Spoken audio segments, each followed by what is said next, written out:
در این درس گرامر انگلیسی مقدماتی با آموزش منفی کردن افعال to be در زمان حال پرداخته میشه. ما در این ویدیو تلاش کردیم تا با زبان بسیار ساده به تشریح این موضوع بپردازیم.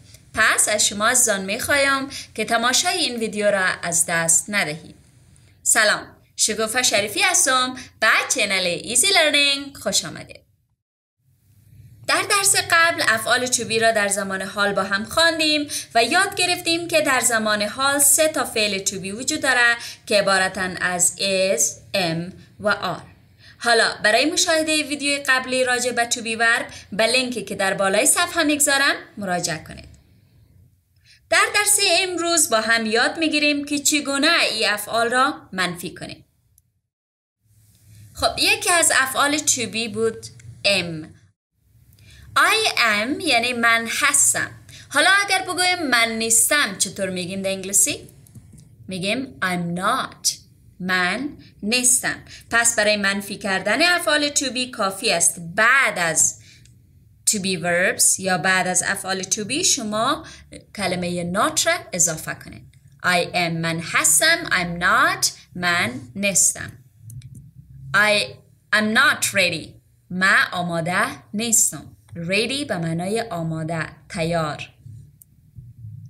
He is او مرد است. حالا اگه بگویم او مرد نیست چی میگیم؟ He is not.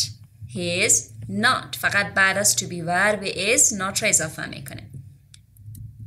He is not my friend. یعنی او مرد دوست من نیست.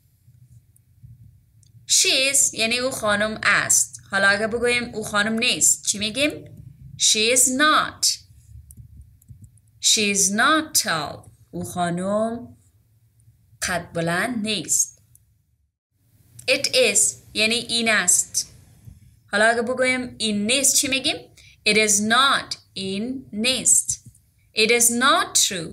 یعنی این حقیقت نداره. این حقیقت نیست.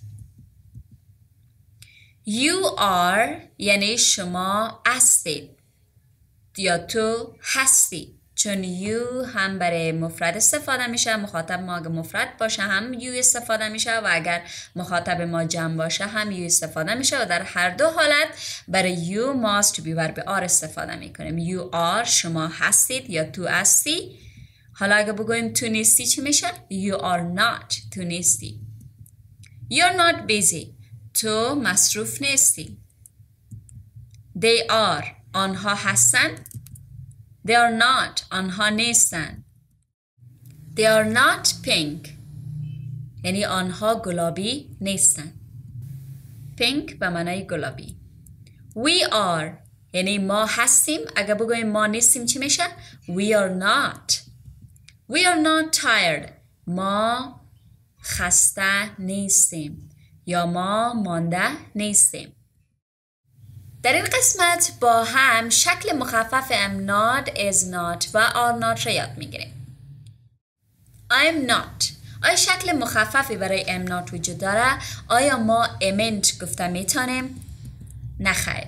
هیچ شکل مخفف برای am not وجود نداره و ما همیشه از شکل کاملش استفاده میکنیم. I am not. I'm not sick. من مریض نیستم. He is not. حالا شکل مخفف is not میشه he isn't. is not شکل مخففش میشه isn't. isn't. He isn't a lawyer. He isn't a lawyer. lawyer به معنای وکیل یعنی او مرد وکیل نیست. She is not. She is not شکل مخفف is not میشه she isn't. is not میشه isn't. حالا she isn't ready یعنی او دختر آماده نیست. It is not شکل مخففش میشه it isn't. It isn't a toy یعنی ای یک بازیچه نیست. toy به معنای بازیچه. You're not میشه you aren't. You aren't a teacher شما استاد نیستید. شما معلم نیستید. پس شکل مخفف are not میشه aren't. They are not. مخففش میشه they aren't. They aren't yellow. آنها زرد نیستن. We are not مخففش میشه we aren't. We aren't twins. ما دو قلو نیستیم. twins به معنای دو قلو. در این قسمت یک پرکتیس یا تمرین داریم که با هم انجامش میدیم. چند تا جمله مثبت به شما داده میشه، شما تلاش کنید که اونا را شکل منفیش نوشته کنید، یعنی با استفاده از am not, is not و are not اونا را منفی کنید. خب جمله اول the cheese is on the table. حالا برای منفی کردن این جملات کافی است شما to be verb را پیدا کرده در جمله و بعد از to be verb not را اضافه کنید. حالا در جمله the cheese is on the table to be verb ما چی است؟ is. بله. حالا بعد از is اگر ما not اضافه کنیم جمله ما منفی میشه به این شکل. The cheese is not on the table. She is my sister. حالا to be verb ما چی هست؟ is. بعد از is اگر شما not اضافه کنین جمله شما منفی میشه. She is not my sister. فقط بعد از is ما not اضافه کردیم. جمله بعدی my neighbors are Spanish. neighbors به معنای همسایه ها و Spanish به معنای اسپانیایی. میگه که همسایه های ما اسپانیایی هست. آیا میتونین to be verb رو در جمله پیدا کنین؟ بله to be verb ما are هست.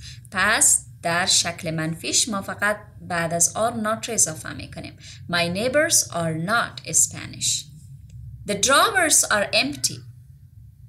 منفیش میشه the drawers are not empty. The bus is empty. The bus is not empty. اگر این درس برایتان خیلی ساده بود و میخواید افعال to be رو به صورت پیشرفته بیاموزید، ویدیویی که لینکش را در بالای صفحه و در بخش دیسکریپشن میگذارم حتما ببینید.